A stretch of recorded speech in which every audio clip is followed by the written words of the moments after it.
Hello यहाँहरु सबलाई फेरि पनि सेफ स्कुलमा स्वागत छ। म श्याम लिम्बू। आज हामी चीजको बारेमा कुरा गर्नेछौँ, मिल्कको बारेमा कुरा गर्नेछौँ।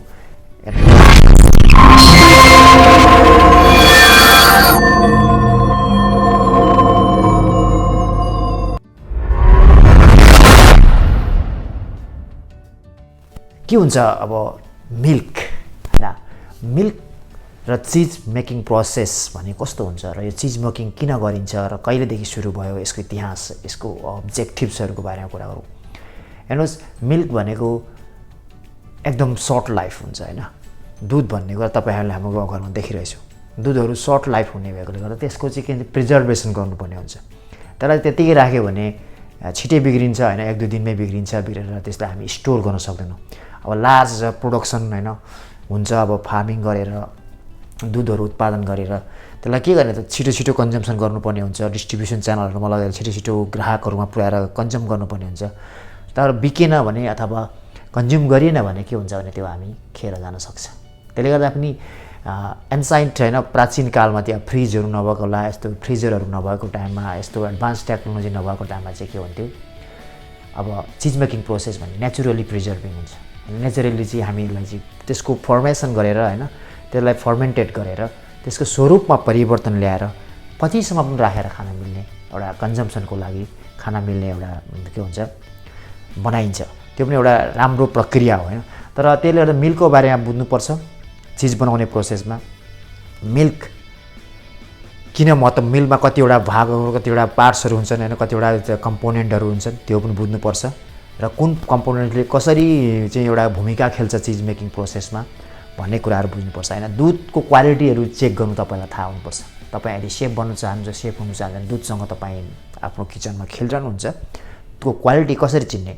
बटर चाहिँ अब हैन, राम्रो क्वालिटीको बटर कस्तो हुन्छ भनेर कसरी थाहा पाउने? थाहा पाउनु त पर्यो। राम्रो क्वालिटी नराम्रो क्वालिटी के हो भन्ने कुरा थाहा त पाउनु पर्यो। किनकि हाम्रो पेसाले नै हामीलाई चाहिँ यो एउटा गुण एउटा दिएको छ हैन, विशेषता हो कि तपाई हामी शेफ बन्न सिक्दैछौँ, हामी लर्निङ गर्दैछौँ भने त दूधको क्वालिटी कस्तो दूध चाहिँ राम्रो हुन्छ त हैन। कुलाई राम्रो दूध केलाई भन्ने, राम्रो बटर केलाई भन्ने, नराम्रो केलाई भन्ने त्यो तपाईले खरिद गर्नुपर्ने हुन्छ हैन। तपाई शेफ किचन बन्छ, शेफ मात्रै बन्छु भनेर भएन। यी सारा कुराहरु सिक्नुपर्ने हुन्छ, जान्नुपर्ने हुन्छ। त्यो जान्नै भोगाई सिकाइ चाहिँ तपाईले लाइभ हेरेर अथवा पढेर, सुनेर, रिसर्च गरेर, आफैले खाएर टेस्ट गरेर सिक्ने हो। र दूधको फर्स्ट अफ अल चाहिँ के हुन्छ भने दूध भन्ने कुरा यस्तो, मैले अघि भनिहालेँ, त्यसलाई धेरै दिन राख्न मिल्दैन। धेरै दिन राख्न नमिलेपछि त्यसको कन्जम्सन छिटो गर्नुपर्ने हुन्छ। छिटो गर्दाखेरि अब कन्जम्सन गरिएन भने चाहिँ त्यसलाई चाहिँ फेरि हामी प्रिजर्भिङ गरेर अथवा चीजमा कन्भर्ट गरेर हामी चीज बनायो भने चाहिँ त्यो धेरै दिनसम्म टिक्ने हुन्छ नि त हैन, धेरै दिनसम्म टिक्छ। त्यसले गर्दाखेरि दूधको क्वालिटीमा भर पर्छ। दूध एकदम फ्रेस एज पोसिबल हैन, सम्भव भएसम्म दूध एकदम फ्रेस हुनुपर्छ।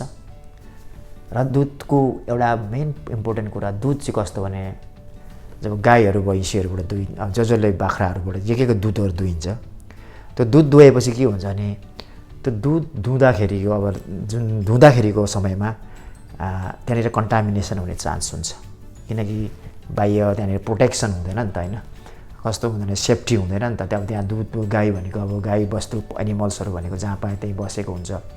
र दूध दुहुँदाखेरि उनीहरुको मानिस जस्तो नुहाई गर्ने कुरा पनि हुँदैन। अनि त्यहाँ दूध दुहुँदाखेरि दूध सँगसँगै अरु हैन ब्याक्टेरियल कुराहरु पनि त्यहाँनिर आउन सक्छ, जीवाणुहरु पनि आउन सक्छ।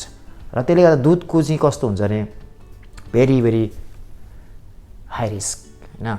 दुधै डाइरेक्ट त्यसको कुनै प्रक्रिया नमिलाइकन त्यसलाई डाइरेक्ट कन्जम्सन गर्यो भने हाई रिस्क हुनसक्छ। त्यहाँ धेरै कुराहरु आउन सक्छ, धेरै ब्याक्टेरियाहरु आउन सक्छ, किनकि डाइरेक्ट एनिमलबाट दुहेर ल्याएको हुन्छ।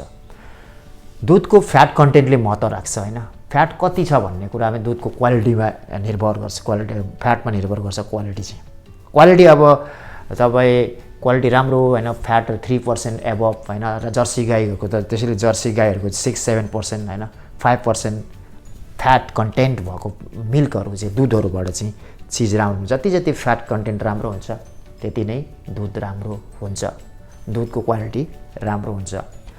अब दूधलाई त्यसरी चीज बनाउने प्रक्रियामा त्यसरी दूधको भागहरु कतिवटा हुन्छ, कति कम्पोनेन्टहरु छ। 3 कम्पोनेन्टहरु, बेसिकली 3 कम्पोनेन्टहरु जान्नुपर्छ हैन। ल्याक्टोज, सुगर जुन चाहिँ एउटा तपाईँ हामीलाई सबैलाई थाहा छ ल्याक्टोज सुगर प्रेजेन्ट गर्छ मिल्कमा। फ्याट कन्टेन्ट भनिहालेँ अघि मैले, एउटा फ्याट कन्टेन्ट, फ्याट हुनुपर्छ, फ्याट कन्टेन्ट। अर्को प्रोटिन त दुध तपाईँ हामीलाई सबैलाई छ। ल्याक्टोज, फ्याट, प्रोटिन र फ्याट कन्टेन्ट र प्रोटिनहरू मिलेर अरू पनि साना साना कम्पोनेन्टहरू हुन्छ, तर बेसिकली 3 मेजर पार्ट कम्पोनेन्टहरू मिलेर नै दुध बनेको हुन्छ। र दुधको त्यही सिलसिलामा दुधलाई मैले अघि भनिहालेँ कि दुधको फ्याट कन्टेन्ट जब ल्याक्टोज हामी ब्रेकडाउन भएर ल्याक्टिक एसिड बन्छ, जब ल्याक्टिक एसिड बनेपछि त्यसले एउटा कोआगुलेट जमेर चाहिँ एउटा के हुन्छ, एउटा चिज बन्ने प्रोसेसमा जान्छ, जमेर चिज बन्ने प्रोसेस जान्छ। जस्तो दही बन्छ हैन, दही बन्छ, त्यस्तै प्रोसेसमा धेरै खालको चिजहरू हुन्छ, धेरै प्रकारको चिजहरू हुन्छ, सफ्ट फ्रेस चिज, हार्ड चिज, धेरै देशका विभिन्न देशका आफ्नै चिजहरू हुन्छ। हाम्रो नेपालको पनि आफ्नै चिज छ, छुर्पी भयो होइन, एउटा छुर्पी पनि एउटा चिज हार्ड चिजमा आउँछ। अब अरू धेरै अहिले त धेरै प्रोडक्सन भइरहेको छ, नेपाली चिजहरू धेरै छन् होइन। त्यसले गर्दाखेरि चिजको बारेमा, दुधको बारेमा तपाईँहरूले सिक्नुपर्छ। मैले सेयर गर्ने नलेज भनेको यति नै कि दुध किन चिज बनाइन्छ। अघि मैले भनिहालेँ प्रिजर्भेसनको लागि प्रिजर्भेसन गरिन्छ, प्रिजर्भेसन पछिको लागि कन्जम्सनको, पछि उपभोग गर्नको लागि गरिन्छ, किनकि त्यत्तिकै राख्यो भने दुध भनेको चाँडै बिग्रिने चिज हो। अरू पनि इन्डस्ट्रियल प्रोडक्सनमा पनि अरू तरिकाले पनि दुधलाई प्रिजर्भ गरेर राख्छ। जस्तो अब तपाईँले कागजको प्याकेटमा देख्नुभएको दुधहरू, जस्तो त्यसलाई चाहिँ भन्छ होइन हाई हिटमा चाहिँ टेम्परेचरमा चाहिँ सर्ट टर्ममा चाहिँ अल्ट्रा हाई हिट ट्रिटमेन्ट दिएर चाहिँ त्यसलाई चाहिँ गरेर चाहिँ त्यसको प्रिजर्भेसन गरेको हुन्छ। त्यो चाहिँ दुधलाई चाहिँ हाई हिटमा थोरै समयसम्म तताएर त्यसको जुन ब्याक्टेरियल, अघि मैले भने दुध दुहुँदाखेरि आएको कुराहरू, ब्याक्टेरियल इन्फेक्सन, कुन ब्याक्टेरियल कुराहरू, जीवाणुहरू भएको कुरालाई चाहिँ मार्ने कुरा काम गर्छ र मारेर चाहिँ त्यसलाई सर्ट कुल डाउन गरेर फेरि प्याकेजिङ गरेर फेरि लङ टर्म सेल्फ लाइफको लागि चाहिँ बजारमा प्याकेटको दुधहरू तपाईँले देख्न सक्नुहुन्छ। कागजको प्याकेटको दुधहरू, जस्तो फ्रेस दुध होइन, कागजको प्याकेटमा आउने दुधहरू अल्ट्रा हाई हिट। अनि अर्को चाहिँ सर्ट टर्म लो टेम्परेचरमा दिने खालको टेम्परेचरमा हिट टेम्परेचर दिएर गर्ने पनि दुधहरू हुन्छ। दुधको धेरै प्रकार हुन्छ, त्यही भएर दुधको बारेमा सिक्नु जान्नु नै हाम्रो कर्तव्य यदि सेप हुन्छ भने। Thank you so much. आज दुधको बारेमा यति नै, चिजको बारेमा यति नै। Thank you so much. By by.